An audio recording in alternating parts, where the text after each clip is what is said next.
कल मैं यहाँ लास्ट मोमेंट में हाउस एडजर्न होने से पहले मैं यहाँ नहीं था। उस वक्त एक माननीय सदस्य ने, घनश्याम तिवाड़ी ने यहाँ पर इस सदन में एक समस्या उन्होंने उठाई। शायद उनके मन में क्या था मुझे मालूम नहीं।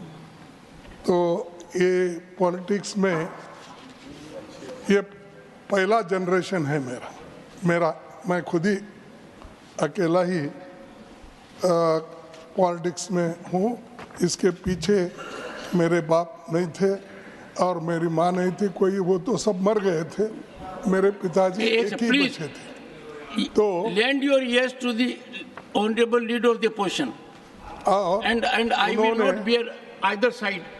उन्होंने, मेरे पिताजी ने मुझे पाला पोसा और मैं leader of the house, please keep them under control. अब तक यहाँ तक जो पहुँचने का अब जो हुआ है उनके आशीर्वाद से ही हुआ है। वो एट द एज ऑफ 85 गुजर गए। सर मैं चाहता हूँ 95 से भी आगे भी जाए आप, तो गलत नहीं निकला सर। मैं इस माहौल में मैं और जिंदा ज़्यादा जीना नहीं चाहता। इस माहौल में मैं और ज़्यादा दिन देखिए, मुझे बुरा लगा कि तिवाड़ी जी ने ये कहा खड़गे जी का नाम मल्लिकार्जुन है। क्या है? और मल्लिकार्जुन ये शिव का नाम है।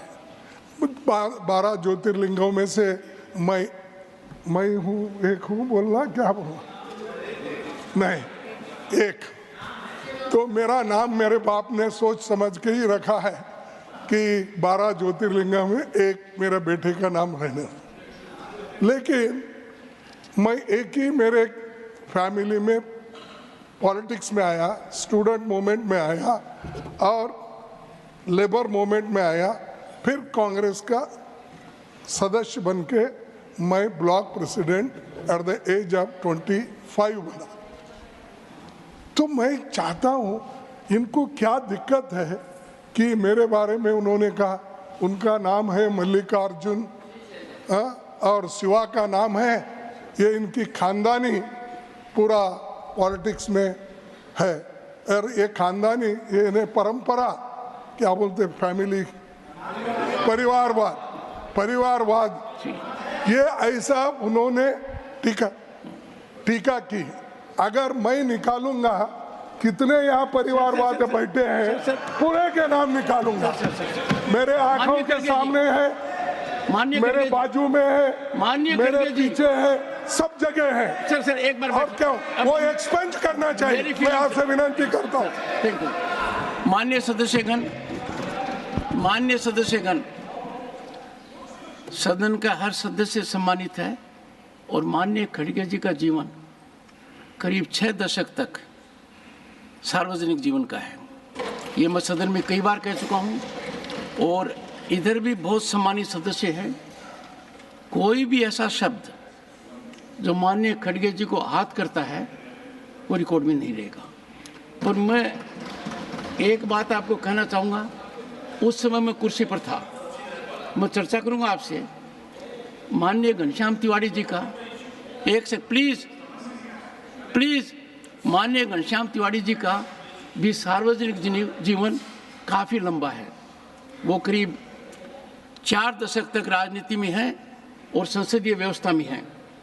उनका ऐसा मानस हो सके मैं नहीं मानता, फिर भी मैं बारीकी से अध्ययन करूँगा और कोई भी ऐसी चीज़ पर मैं एक बात आपको आश्वस्त करना चाहता हूँ। उस समय जब हाउस में बोला गया, मैं चेयर पर था, ऐसा महसूस नहीं हुआ कि आपके बारे में कुछ अपशब्द करें। फिर भी मैं देखूंगा। ओ सर, जयराम जी,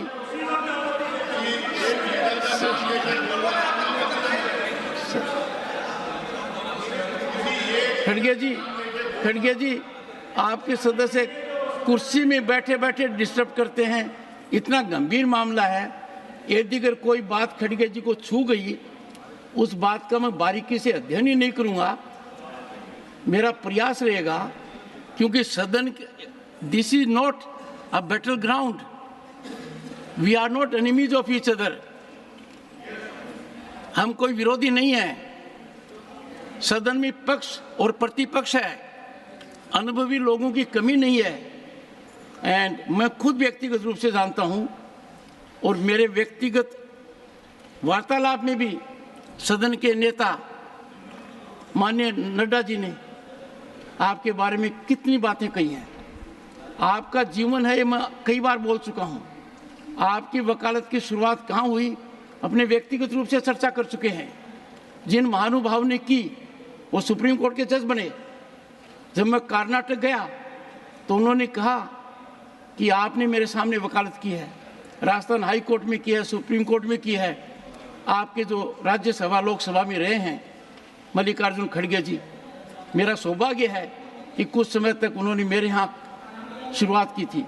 तो आपको आहत करने की कोई भी सदस्य सोचे, मुझे नहीं लगता। मुझे भी पीड़ा हुई देखिए कुछ मामलों में।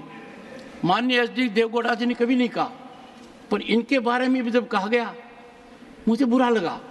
पर तब मैं इसलिए नहीं बोला कि हाउस उद्वेलित था। माननीय एच.डी. देवगौड़ा जी हैं, पूर्व प्रधानमंत्री, आप हैं, आप उन लोगों में से हैं जो इस हाउस को सुशोभित करते हैं, उन लोगों से हैं जो हमारे प्रेरणा के स्रोत हैं। तो मैं गंभीरता से देखूंगा। और चूंकि इसलिए मैं ज़्यादा कह रहा हूं कि मुझे माननीय घनश्याम जी तिवारी जी के साथ विधानसभा का सदस्य रहने का सौभाग्य मिला है 1993 to 98। उनके मन में ये बात आ नहीं सकती है, मैं कह रहा हूं। फिर भी मैं इसको बारीकी से देखूंगा। श्री महेंद्र भट्ट सर, मैं ये कहा मैंने सर। महोदय, मैं आपके माध्यम से सरकार का ध्यान राष्ट्रीय आपदा प्रबंधन प्राधिकरण के तहत बाढ़, भूस्खलन और भूकंप में हुई हानि पर आवश्यक प्रतिपूर्ति में वृद्धि करने, भवन क्षति एवं कृषि भूमि के भूस्खलन तथा बाढ़ में क्षति होने पर मिलने वाले मुआवजे में वृद्धि करने की ओर दिलाना चाहता हूँ। महोदय, आपदा प्रबंधन प्राधिकरण राज्य एवं जनपदों में गठित है, परंतु केंद्रीय राष्ट्रीय प्रबंधन प्राधिकरण के मानकों की दिशा निर्देश में ही मुआवजे की राशि देने का राज्यों को अधिकार प्राप्त है। महोदय, मैं उत्तराखंड राज्य का प्रतिनिधित्व करता हूं। वहां पर देवी आपदा के बार बार आने से जहां लोगों को विस्थापित करना हमारे लिए चुनौती होता है, वहीं आपदा में क्षतिपूर्ति की दर इतनी कम होती है कि प्रभावितों को न्यायोचित आर्थिक राशि नहीं मिल पाती है। महोदय, पहाड़ों में मिट्टी और पत्थर के बने पहाड़ी शैली के मकान होते हैं, उन्हें पक्के मकान की श्रेणी में नहीं माना जाता है और ये परिवार मुआवजे से वंचित रह जाते हैं। महोदय, कुछ मकान भूस्खलन क्षेत्र में पूरी तरह धराशायी नहीं हो पाते।